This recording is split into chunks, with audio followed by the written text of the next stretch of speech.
Congress leader Rahul Gandhi कल यानी इतवार को खम्मम में मुनक्किद होने वाले एक भारी जलसे आम में शिरकत करेंगे। कांग्रेस जराये के मुताबिक राहुल गांधी इतवार की सपहर एक खुसूसी परवाज से विजयवाड़ा के गन्नावरम एयरपोर्ट पहुंचेंगे।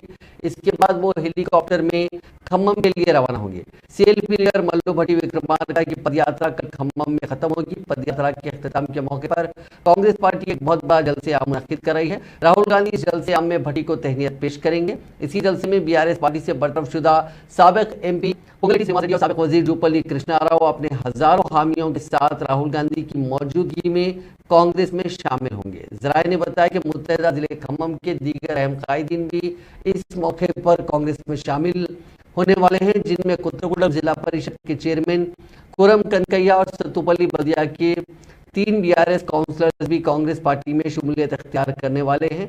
जलसे आम के बाद राहुल गांधी हेलीकॉप्टर में गन्नावरम जाएंगे। वहां से वो बजरी तैयारा दिल्ली वापस होंगे। इस जलसे आम में 5 लाख अफराद की शिरकत को यकीनी बनाने की कांग्रेस पार्टी कोशिश कर रही है।